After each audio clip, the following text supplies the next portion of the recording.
Dios bendiga tu casa y tu familia desde Excelencia Cristiana Televisión. El día de hoy hemos venido a tocar un tema poderoso, así que prepara tu expectativa espiritual y como siempre decimos, abróchate los cinturones porque vamos más profundo. El día de hoy no me encuentro solo, estamos bendecidos, sí, muy bendecidos porque tenemos al maestro Vladimir Castro aquí a nuestro lado. Muchos le dicen el rabino, otros dicen el nuevo fenómeno de la interpretación bíblica. Nosotros aquí cariñosamente le decimos el maestro iluminado. Dios te bendiga, Vladimir. Amén, amado, bendiciones. Gracias por la oportunidad que me dan de estar acá para así tratar un tema que yo sé que va a ser de mucha edificación para ese público que sigue esta plataforma. Amén. Ok, el tema que vamos a estar abordando hoy nace porque muchas personas han tenido experiencias espirituales, han estado escribiendo en lo en vivo, han estado llamando a Excelencia Cristiana. Otras personas nos ven en la calle, nos preguntan y tienen una situación psicológica que más bien es espiritual, que lo está abordando en este tiempo y no han encontrado quizás respuesta. Y hoy tenemos respuesta para esas preguntas e incógnitas y esas experiencias sobrenaturales, espirituales, con espíritus que los visitan en las noches, que aparecen en sueños, que a veces muchos afirman que aparecen hasta manifestaciones, vamos a decir, semifísicas, que ellos pueden ver ciertas siluetas. Y se han preguntado las personas cómo son las caras de los demonios, por qué los rostros de los demonios. Otras personas tienen experiencia en la que solo ven siluetas. Otros dicen que vieron un rostro, que vieron una figura. Y hemos venido a desmontar todo pensamiento de incredulidad y a demostrar que verdaderamente hay formas espirituales que aunque operan a través de los cuerpos, también se manifiestan de manera visible de algún modo. Y vamos a dejar que el maestro Vladimir esté hablando sobre esto. Bien, por mucho tiempo tú sabes que lamentablemente las culturas, toda cultura o civilización tiene su propia idiosincrasia y su propia conceptualización acerca de la parte mitológica, por así decirlo, o espiritual. Tú ves que por eso nosotros tenemos aquí que supuestamente la ciguapa, no encontrábamos a gente que la vio o asegura que la vio. Mucha de la gente de antes sí. Exacto. Otros aseguran que ven muertos, otros que vieron al chupacabra, que son parte de las tradiciones culturales latinas, ¿no?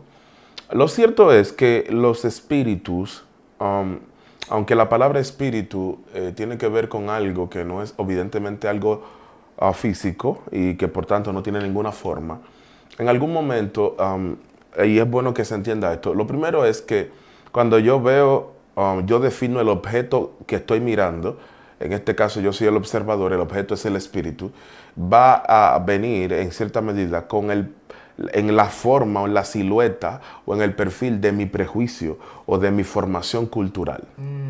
Eso es bien importante. ¿Por qué? Bueno, porque yo veo al diablo, me lo han pintado con cacho, con cola y un tridente, pero el diablo no tiene ni cola, pero la gente, ahí no te puedo decir que otros no hayan tenido la experiencia de verlo de esa manera.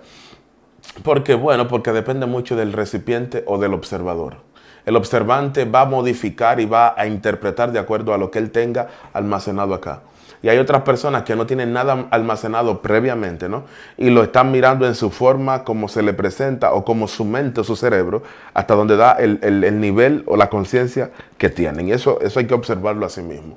Ahora bien, lo que sí es que dentro de las experiencias espirituales, las personas que han tenido, por ejemplo, experiencia con se le llamaría zoomorfismo o formas de animales, ya sea serpientes, que es lo que más frecuente, gente que se sueña con serpientes, con cocodrilos, con perros, con gatos, etcétera, hasta con chivos, cabras. Es decir, en ese sentido los demonios también pueden tomar esa forma porque hay una zoología demoníaca.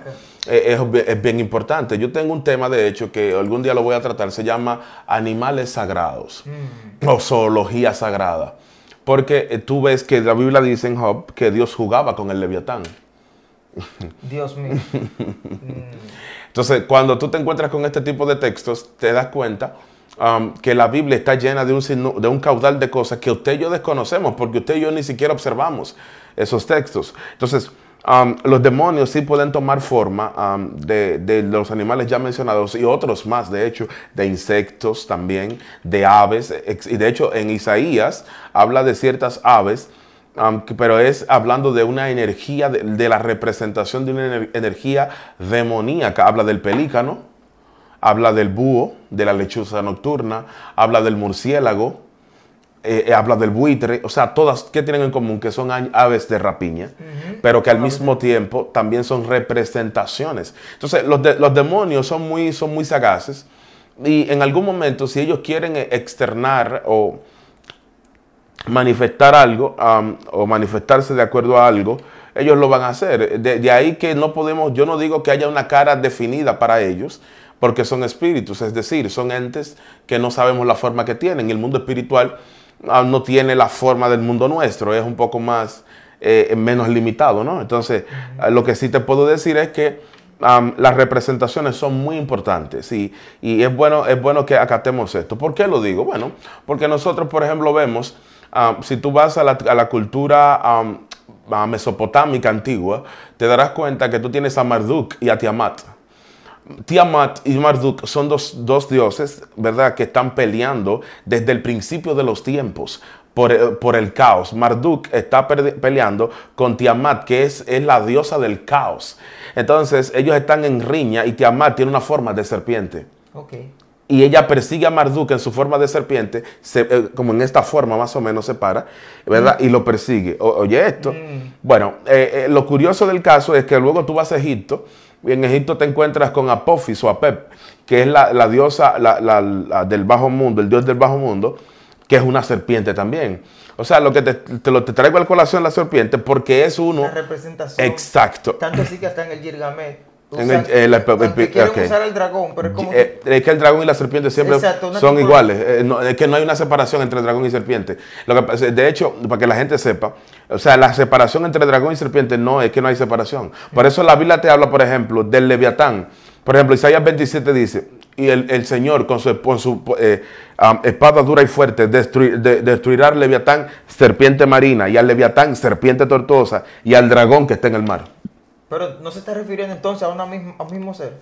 No, hay varias clases de leviatanes. Espérate, porque lo que se ha vendido muchas veces, lo que se ha Tome enseñado, agua, que lo va a necesitar. Bueno, lo que se ha vendido es que hay un solo leviatán. No, jamás. Cuando vamos al Salmo 74. Padre. Dice el Salmo 74 que Dios cortó las cabezas de los leviatanes. Es la Biblia que lo está diciendo. Sí, sí. Las cabezas de los leviatanes. Y hay una tradición judía antigua que dice que había un ángel específico guardando o reteniendo a los leviatanes. ¿Qué son los leviatanes? El leviatán, y esto lo enseño yo, si usted quisiera aprender más de esto, nos podemos ver en nuestra escuela de formación de guerra espiritual. Porque hay que explicar esto muy bien, para que usted no se quede con ninguna duda. Leviatán viene de Lotam en hebreo, pero Lotam viene de un dios marino cananeo. Oye esto, dios marino cananeo. Entonces, de la tradición cananea, es decir, cuando el pueblo entró a la tierra de Canaán, porque en Canaán usted pensó que no había gente, no, habían pueblos, por eso tuvieron que pelear contra ellos. Curiosamente, yo di una serie, Genéticas Malditas, hablando de los descendientes de Cam. Okay. Porque de las 10 tribus, si tú notas, Sem, Cam y Jafet, cada uno vinieron 10 tribus, ¿no? Primero, ok. Dentro de esas tribus está el Jebeo, el Jebuseo, el Cananeo, etc. ¿Por qué? Se le llaman tribus malditas. ¿Por qué se le llaman tribus malditas? Porque fueron tribus, por ejemplo, en el caso pues te voy a poner un caso sencillo. Los cananeos adoraban al Leviatán. Entonces cada uno se inclinó a un perfil, a un camino, a un lineamiento, que lo que hizo fue ir en contra de Dios, adorar dioses paganos y conjuntamente atacar el pueblo de Dios. Se dice incluso que de esas tribus, de una de ellas, que sale la línea de las adoraciones a los espíritus por vía africana. Claro, porque recuerda que Cam, desde donde nosotros venimos los negros, esa línea, porque Cam es el papá de Canaán, de ahí vienen los cananeos. Hello, gracias, muy amable. Entonces, no tanto eso, que viene Misraim. Misraim en hebreo es Egipto. Entonces los egipcios y el continente africano realmente es descendiente de Cam. Entonces lo curioso de todo esto es, y por eso menciono la serpiente como representación, porque luego nosotros vemos en la Biblia a la serpiente. Ahora, ¿qué hace la serpiente? Si había más animales, el león que era más fuerte, el elefante que era más grande, el leopardo que era más rápido, o la chita. O sea, ¿por qué tiene que la serpiente aparecer en ese contexto? ¿Por qué la serpiente? Ok, entonces la cara de los demonios, para entender esto, y le estoy diciendo un poco briefly o un poco superficial, porque esto es un asunto neurálgico. Cuando yo estoy enseñando esto, créeme que no es tremendo, porque es que a cualquiera las neuronas le revientan. ¿Qué pasa? Hay un punto. Es que recuerda que Génesis no lo escribe Moisés. Eso fue lo que a nosotros nos enseñaron. Génesis no lo escribe Moisés. Génesis, Éxodo, Levítico, Números y Deuteronomio son escritos en Babilonia. Recuerda que Nabucodonosor en el 585 a.C. conquistó Jerusalén, se llevó los príncipes a Babilonia, y ahí entonces, cuando el pueblo perdió la identidad, se empieza a escribir los primeros 5 libros de la Biblia, porque se habían mantenido sobre tradición oral. El problema es que nosotros en Occidente no entendemos eso. Nosotros creemos, oigan esto, para el judío o para el oriental, la tradición oral es tan importante o más que la tradición escrita. Eso de los abuelos sentando a los nietos ahí, escucha. Exacto. Y ahí, o sea, todo iba pasando de generación en generación. ¿Tú has tocado un punto sensible ahora? Dios mío. Pero se dice incluso que por causa de la traducción oral se perdieron algunos conocimientos, incluso hasta del mundo espiritual, claro, ciertos datos de acontecimientos y proféticos. Y proféticos. Claro. Porque tú tocaste un punto, ya tú hablaste del abuelo, de los ancianos. Los abuelos eran que enseñaban. Los abuelos sentaban a los nietos en la cama en la noche. Oye esto. Y le empezaban a enseñar.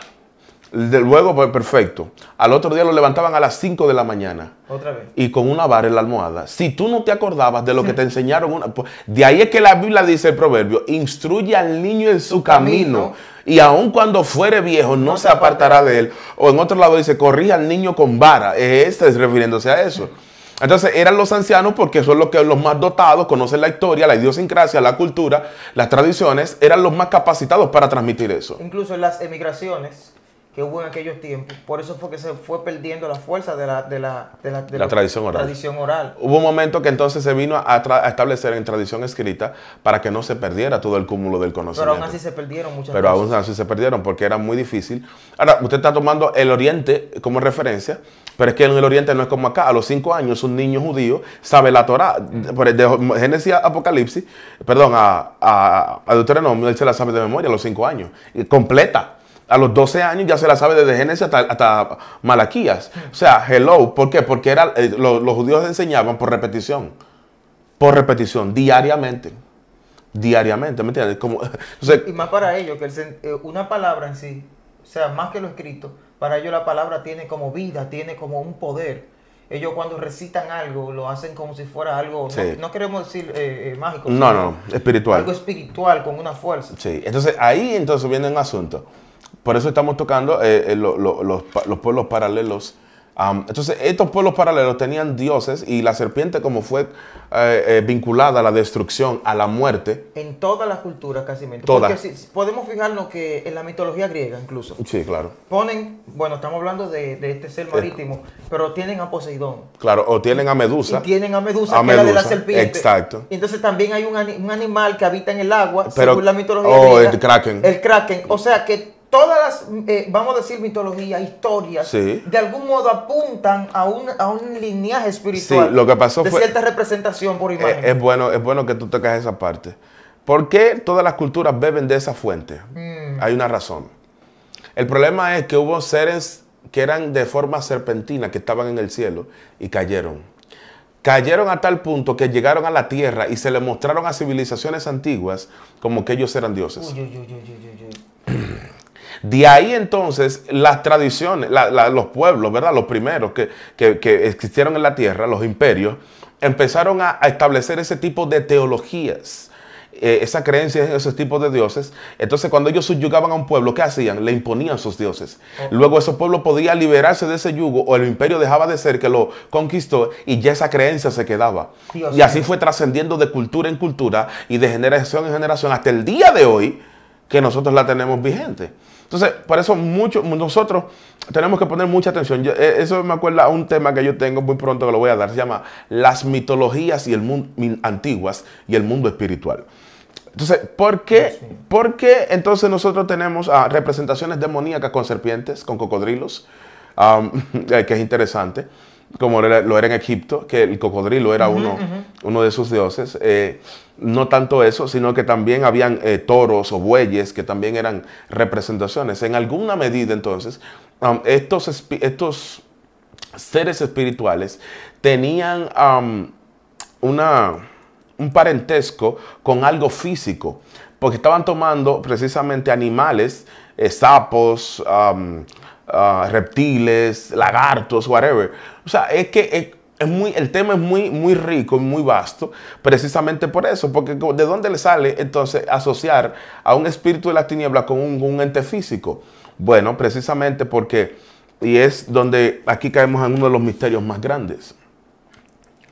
Por ejemplo, en el caso de Leviatán, como dije, que para poner este ejemplo, el Leviatán es un dragón, pero los dragones son a figuras ficticias.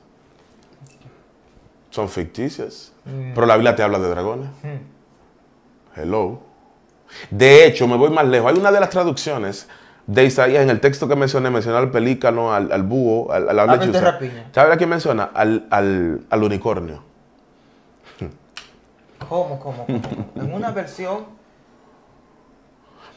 ¿Por qué? Porque el mundo espiritual es que nosotros pensábamos que sabíamos de guerra espiritual. A nosotros se nos enseñó simplemente que habían, que el mundo eran demonios y ángeles. No, usted se va a encontrar con muchísimas cosas que no voy a mencionar acá en el día de hoy, en el mundo espiritual, pero que tiene que estar muy abierto. Por eso es que en diferentes culturas actualmente, en México, por ponerte un ejemplo, en Perú, en Australia, te vas a encontrar con culturas distintas, y es del mismo mundo espiritual que te están hablando, pero de otras cosas que no es lo que cotidianamente nosotros sabemos. Muy fuerte. Incluso yo escuché que, bueno, una persona me dijo que estaba estudiando un libro, al cual me voy a reservar el nombre, y sacó una conclusión de que cuando fue el descenso de los espíritus que fueron expulsados del cielo, dice que ellos se separaron por regiones. Claro. Y que esas regiones están separadas en dimensiones, pero dentro de esas dimensiones está la tierra. Y que por eso nosotros podemos ver que en cada separación de la tierra, los chinos, un ejemplo, ellos tienen su forma de conectarse con los espíritus. De este lado tenemos otra manera de conectarnos con los espíritus, pero ninguna tierra está aislada de alguna manera de conectarse con cosas espirituales. Esa persona hasta me hizo una comparación. ¿Por qué crees que aquí utilizan los cuadros, esto y que lo otro? Pero en otro lado utilizan ciertos amuletos. Y si no fue por amuletos, los espíritus que eran más sabios se hicieron cultura en vez de imágenes. Claro. Como en el caso de las artes marciales. Claro. Que hay unas que si yo qué, de la cobra, sí, claro. la forma de la grulla. Exacto, del águila. Entonces, exacto, tomaron como una forma espiritual de que cada quien pudiera conectarse en diferentes lugares por vía de cosas que parecen religiones, sí, pero son rituales que conectan a los espíritus malignos, no vamos a decir, de algún modo. Eso es bien interesante, porque ciertamente Pablo lo dice. Lo que pasa es que usted quizás no lo ha profundizado. Cuando Pablo dice en Colosenses capítulo 1, que dice, él es la imagen del Dios invisible, el primogénito de toda creación, porque en él fueron creadas todas las cosas, las que están en los cielos y las que están en la tierra, sean tronos, sean dominios, sean potestades. O sea, ¿qué es lo que Pablo está diciendo? Hay tronos y dominios. Estamos refiriéndonos a una categoría de seres espirituales que no son lo que usted está impuesto a tratar. Quizás nosotros sabemos que hay principados, hay potestades y gobernadores, pero Pablo está hablando de dos categorías más: tronos y dominios. ¿Cómo tronos? Si hay tronos, es que hay capacidad de juzgar. Hello. Si hay un trono, es que hay un ser que tiene la capacidad, ¿verdad?, y la jerarquía para juzgar. Entonces, cuando aquí Y está hablando de dominios, que sí, que son dominios del mundo espiritual, son regiones que están dominadas por seres espirituales, que ellos comandan a seres que están por debajo de ellos, y ellos son los que planifican y diseñan lo que va a ocurrir en esa parte donde ellos dominan. Dios mío, muy fuerte. Sí, sí, eso. Demasiado fuerte. Eso es otra cosa, eso es otro nivel. Nosotros podemos ver que las personas han tenido experiencias y dicen, mira, vi un toro. Sí. Por ejemplo, yo en el testimonio yo hablaba de una vaca que siempre me perseguía. Sí, me estaba acordando de algo así, me hablaste de eso cuando hicimos la entrevista, pero veo que las personas, según su cultura, siempre el tipo de persecución que tienen es en base a esos animales que representan quizá algo maligno en los sueños. Tú sabes que, sí, una persona que comparte mucho lo que es la cultura de los árabes, y esa persona me dijo, tuve un sueño feo. Yo le dije, ¿qué sueño tuviste? Me soñé matando una vaca. Y yo dije, bueno, quizás en mi país eso no es malo, pero como él comparte mucho con los árabes, él entendía que era algo muy grave. Malo. Entonces siempre hay que ver también el aspecto cultural, aunque uno no quiera, sí, porque los espíritus también influencian las culturas. Lo que pasa es que quizá en el caso de él, si él lo ve de un punto de vista más profundo, matar la vaca es hacer un sacrificio. Pero para dedicárselo a quién, eso es lo que pasa. Sí, eso puede pasar. Entonces, lo que sucede también acá es algo muy, muy interesante. Es que nosotros como culturas afrolatinas, recuerden, señores, que cuando los españoles llegan acá en el 1492, nos imponen la religión, el idioma y prácticamente casi la cultura. Y traen un problema también. Voy a dejar que desarrolles eso, muchísimo. porque los africanos venían ahí con otra cosa dentro. Ahí es que voy. El sincretismo religioso, no solamente el sincretismo de la raza, ¿no? Donde estamos, por eso usted ve que los dominicanos somos uno más de un colorcito, otro más, pero al final compartimos rasgos en común, por eso mismo, por el sincretismo racial. Es que habían blancos, habían negros y habían los aborígenes que estaban acá. Entonces, mire qué curioso. También está el sincretismo religioso, que fue donde se mezcló la religión africana, la yoruba, donde se mezcla el catolicismo romano y se mezcla la religión de los taínos acá. Yo estoy loco por hacer un programa de la historia espiritual de República Dominicana. Dios mío, hay que hacer eso. Para que usted vea cuál es su identidad espiritual. Hay mucha tela. Bastante. En ese sentido, entonces, tú te das cuenta que ese sincretismo pasa por lo siguiente, o sucede lo siguiente, o provoca lo siguiente. Es que ahora tú, como la mentalidad católica es la mentalidad romana, como la Pax Romana, tú llegabas a un pueblo, lo conquistabas y tú no le quitabas sus dioses. Tú podías seguir con tus dioses, pero le ponían el nombre del principal de Roma. Eso pasó aquí. Cuando llegaron acá, bueno, perfecto. Ese es el cuadro fulano, ¿no? Entonces los africanos adoraban al dios de ellos a través de ese cuadro. San Miguel, ok, perfecto. Ese es Belía del Can. Entonces, entonces, cuando los indios también, que tenían sus tradiciones, vamos a decirlo, sus creencias politeístas, nos encontramos que están adorando, y por eso tú ves que un cuadro tiene varios nombres, a veces con nombre indio, nombre de una deidad india o aborigen, y también tiene el nombre del nombre africano, más el nombre que le habían dado en la Iglesia Católica. Entonces, todo esto nos permitió a nosotros llegar a un punto como dominicanos, ¿no? Y luego entonces la religión, porque hay otro problema, que esa religión africana nunca cesó. De hecho, al día de hoy se extendió tanto que en Brasil está Cuba también, Haití, que practicando vudú, está los lucumí, está la regla de Ifá, entre otras, son descendientes directas de estas prácticas. Entonces, hay un punto con esto, y es que parte de lo que nosotros vivimos y aún entrando en la iglesia, porque a veces entramos en la iglesia y al tener esta impregnación, esta marca, ¿no?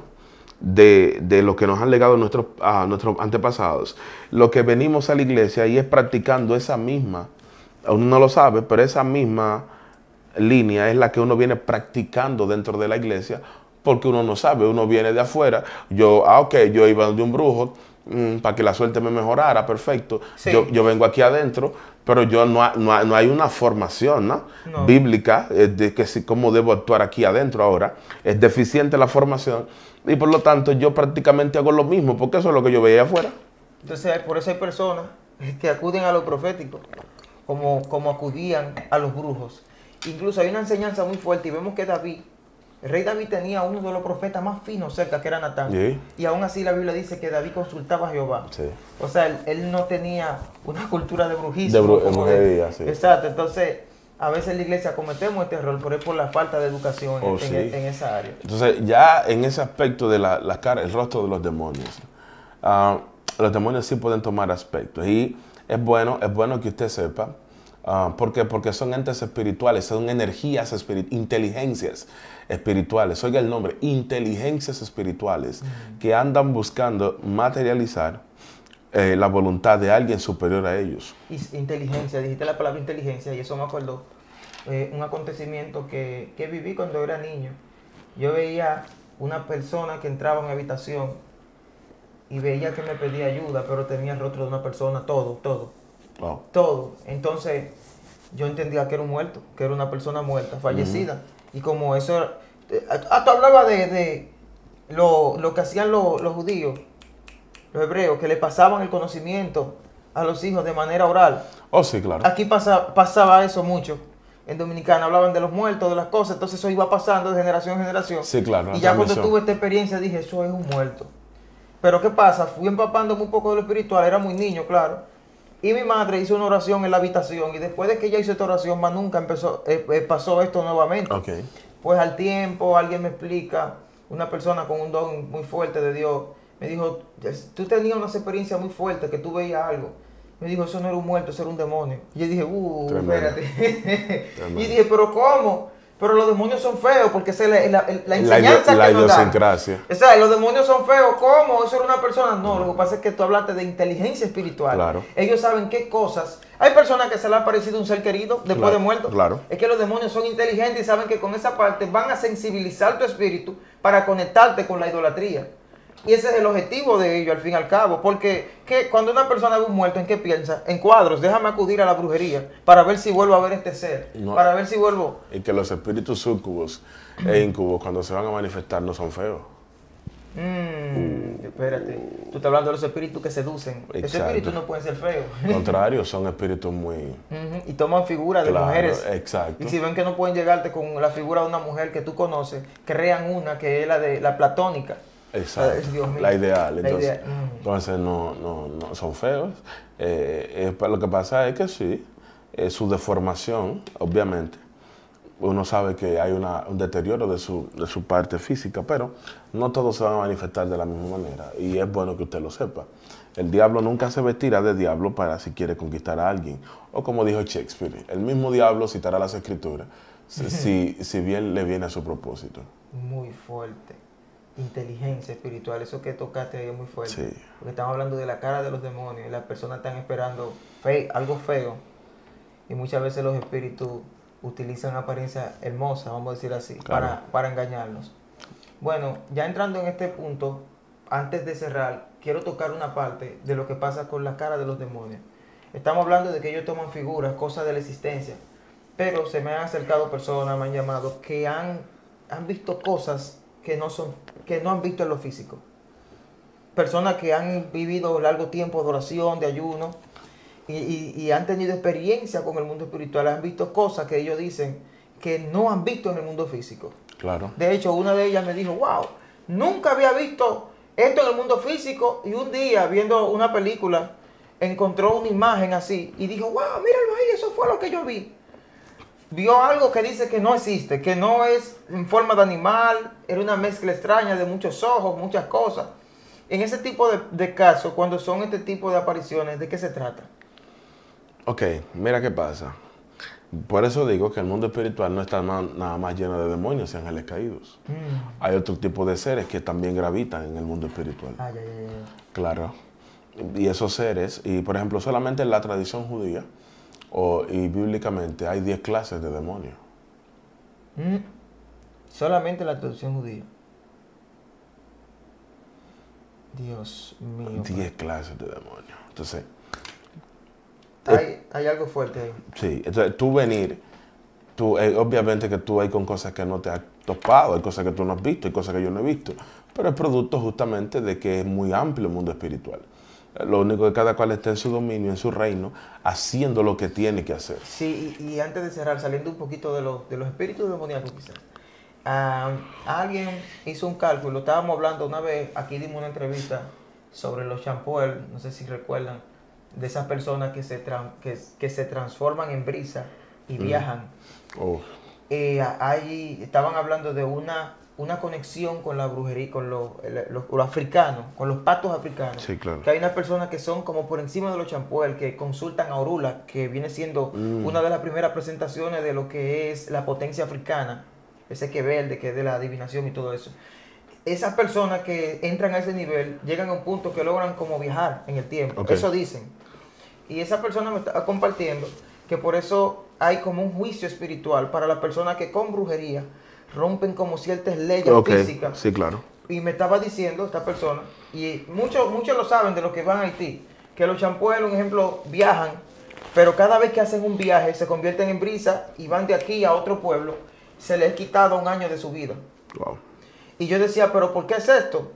Y ahí entran las entidades de las cuales no tenemos conocimiento, que son las que hacen un juicio espiritual de cuando se rompen las leyes físicas, que aunque queremos decir que se han descubierto por la ley, por los estudios de los hombres, realmente siempre estuvieron ahí. Siempre estuvieron ahí. Porque son de la creación de Dios. Entonces cuando alguien altera ese orden, hay un juicio espiritual por entidades que nosotros no conocemos. Claro, hay jueces en el mundo espiritual. Exacto, hay jueces en el mundo espiritual. Que están para eso, que no son demonios que se van a encarnar, ángeles que se van a encarnar.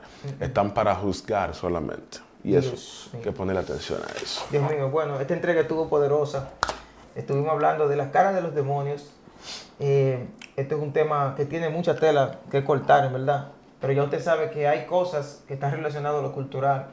Hay cosas que están relacionadas a nuestra imaginación, porque también está la parte psicológica. Pero hay cosas que vienen directamente de lo espiritual. Y esto fue otra entrega de Excelencia Cristiana Televisión en tu espacio Testificando con Excelencia, con el ministro Vladimir Castro. ¿Dónde podemos encontrarte en las redes, Vladimir? Recuerden que así en Ministerio Ciclo Divino, en todas nuestras redes sociales. Allá lo espero. Amén. Dios le bendiga. Bendiciones.